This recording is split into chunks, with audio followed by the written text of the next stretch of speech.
One.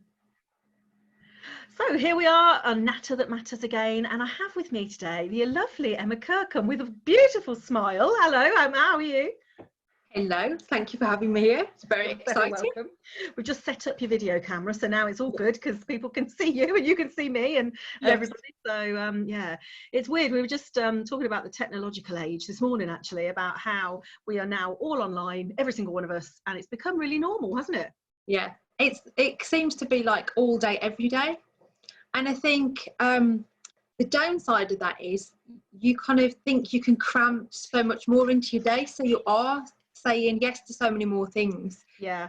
Because you think, well, I'm here, I've got nowhere to go, so I can do it. So whilst it's nice, I'm finding I'm getting a very numb bottom by the end of the day. Backache, like, I mean, I do this all day long, so like what everybody's complaining about, I've been feeling for years, like literally this is 2 years I've been doing this.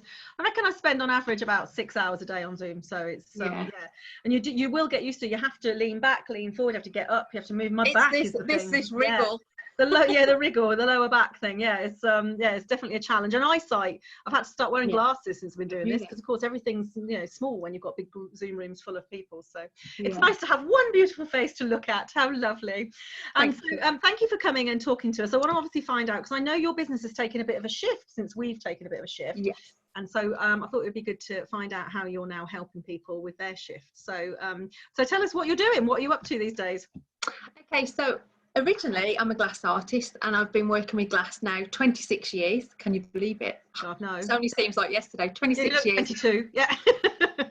Thank you. It's a moisturiser, darling. So yeah, so 26 years working with glass, and I've been running my own business since 1996. I'm originally a glass blower. Cutting a very long story short, 6 years ago, I came back to the UK after having a divorce. So he got the furnace and the glass blowing equipment. I got the kids. So I came back to the UK and I set up a small studio in my parents' garden, and I needed to be creative, because for me, that's my life, being creative, working with glass. So I set this small studio up and I was creating till my heart's content. Then I had obviously a she shed full of masses of glass, and I thought, this is brilliant, but I actually need to sell it. So having two young boys, living with my parents, I couldn't really be going out to the usual craft fairs, networking events, all the things that you would normally do as perhaps a craft or product-based business to get sales. So I didn't have a website. I didn't have the patience to create a website. So I looked to social media. In particular, I looked to Facebook events and the way that I could socially sell my work. So I set up events quite frequently, and I'd sell my glassware that way.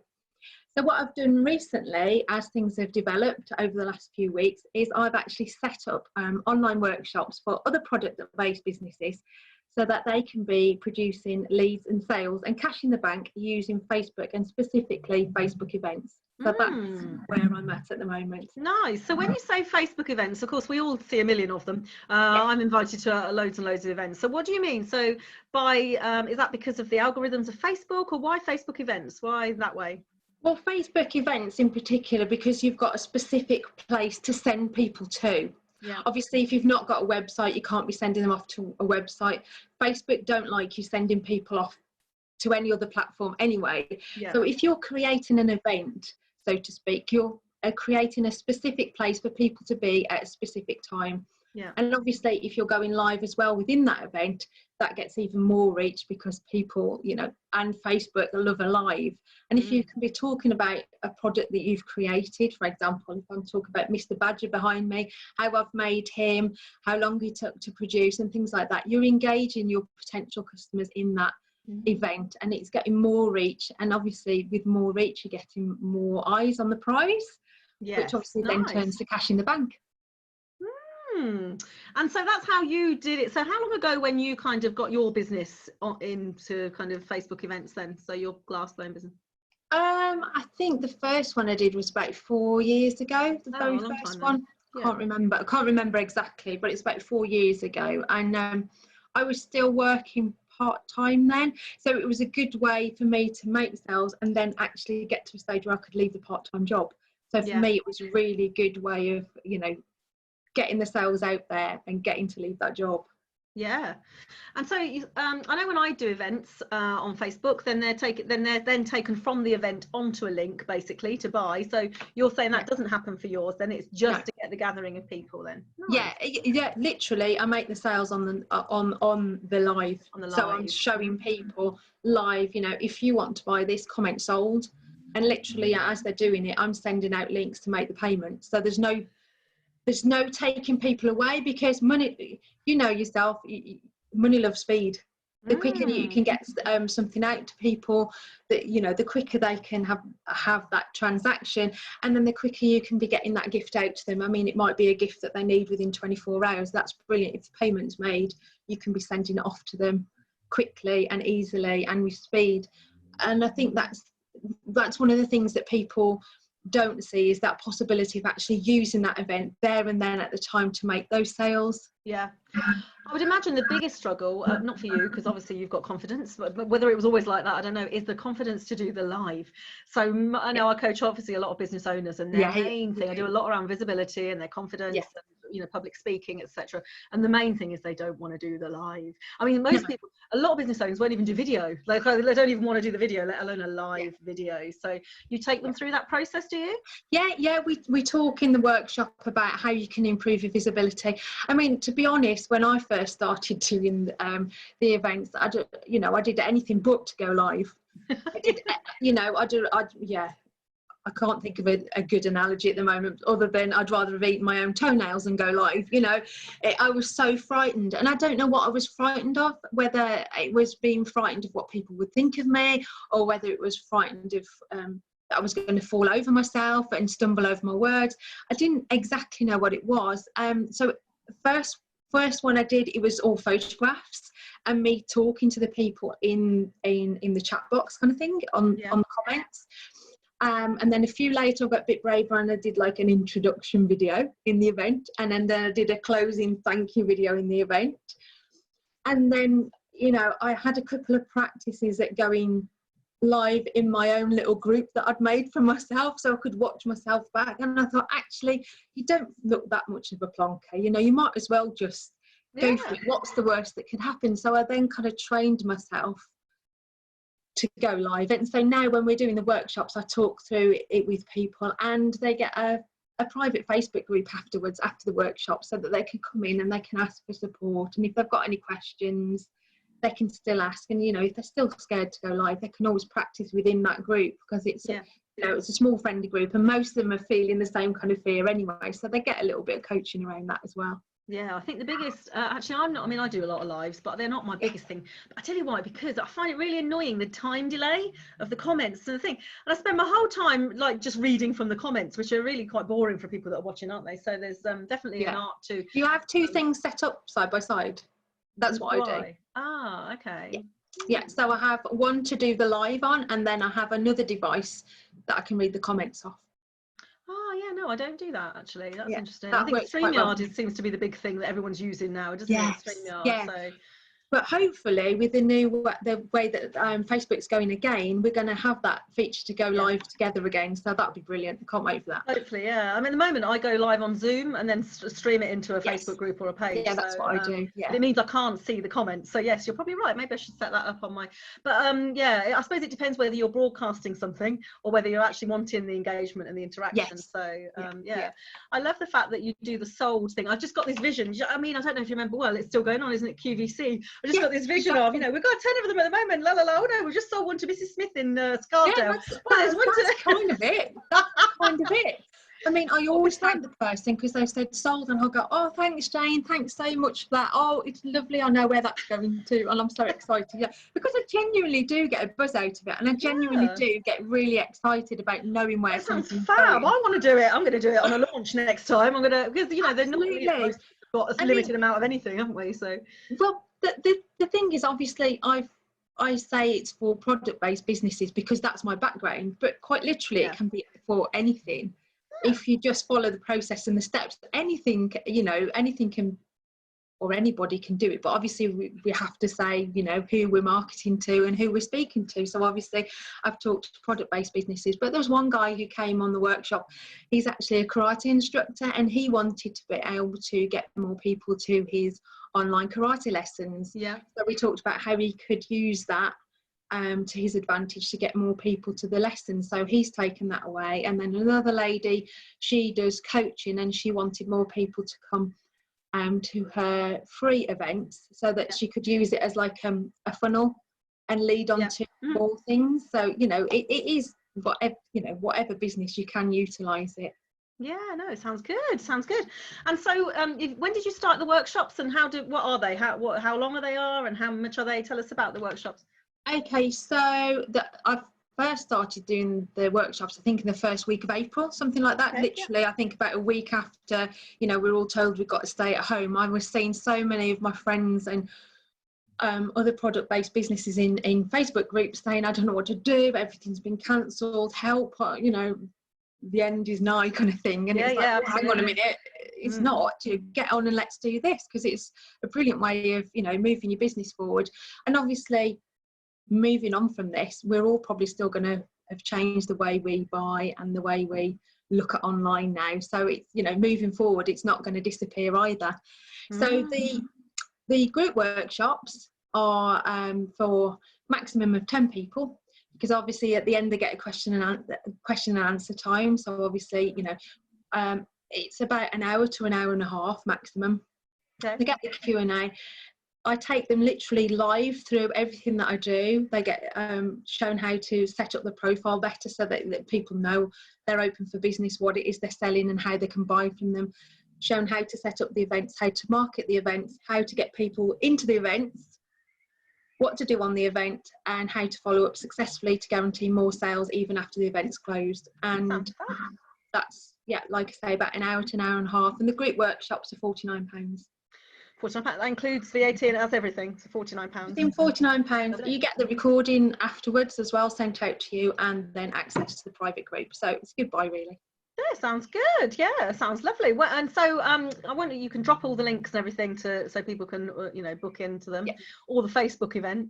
So do you sell your workshops through Facebook events as well then? Do you know what I mean? I put them on there. Yeah. I put them on there. Yeah.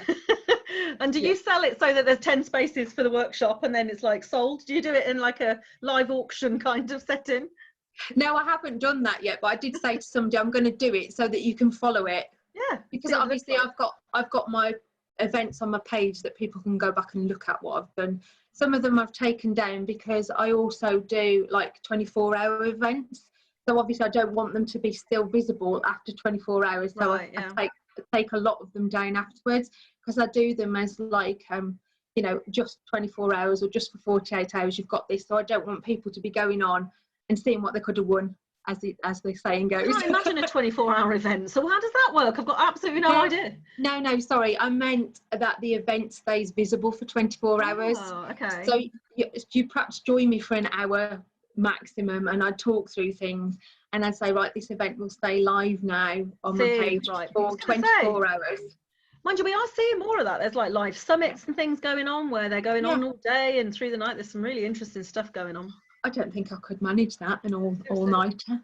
It's interesting because, of course, I do a lot of the stuff I do is on Zoom anyway, and I normally do a maximum of 2 or 3 hours. That's it. Yeah. But there are some companies that have put whole days worth of training on Zoom, like from 10 to. I just think, Jesus, exhausting. Like, I can't imagine. Yeah, it's exhausting. Yeah, no, I don't think I fancy that. So, is there any other way that people can work with you? Because some people, and I'm sure maybe you haven't thought about this, but they don't like the group work. Some people are a bit more.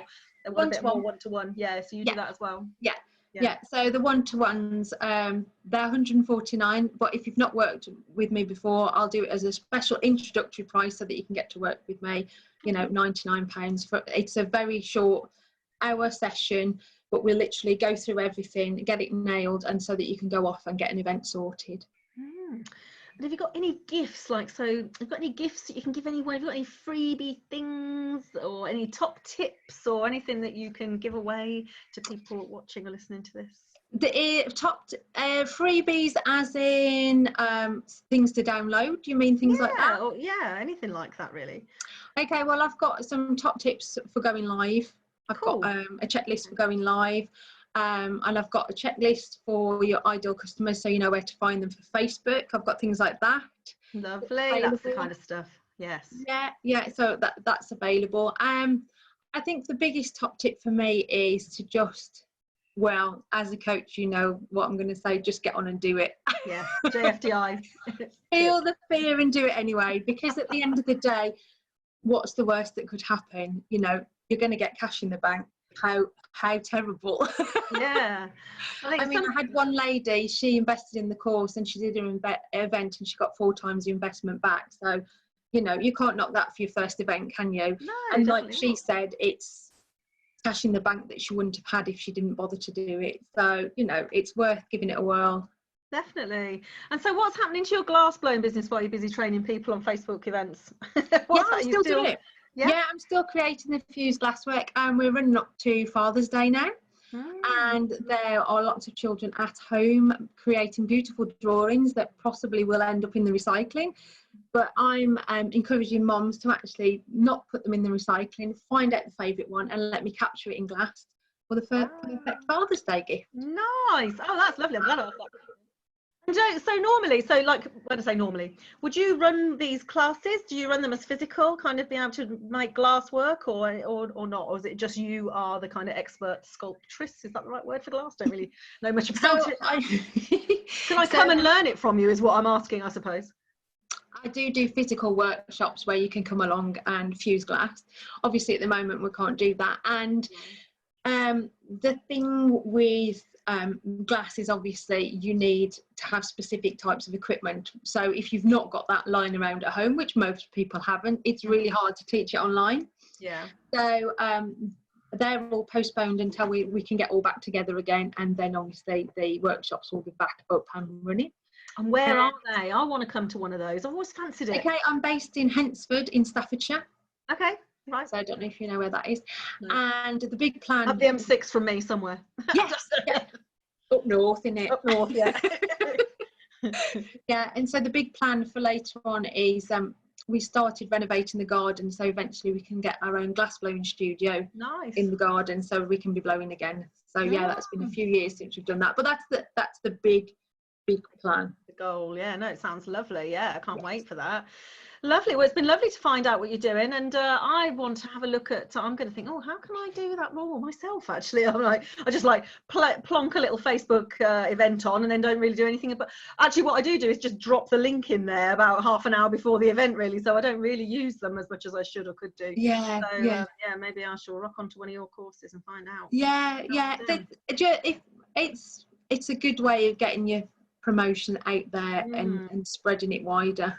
Yeah, good stuff. Well, thank you very much for taking the time to come and talk to us today. Very nice. Thank you for having me. I look forward to seeing what happens in your business, and I expect to see loads more Facebook events coming up as invitations to me at some point in the future as our networks cross over. So that would be lovely.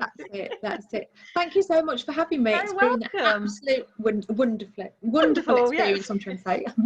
I wanted to say it's been an absolute joy, but then I thought, no, that's a bit naff, isn't it? But you would think that everybody says that. They don't, though. Actually, I am surprised how many don't say that. So yeah, it's been an absolute joy. Big smiles all round. We need them, don't we, right now? So that's all good. Lovely. Thank you so much, Emma, and I will see you very soon. Thanks a lot. Bye.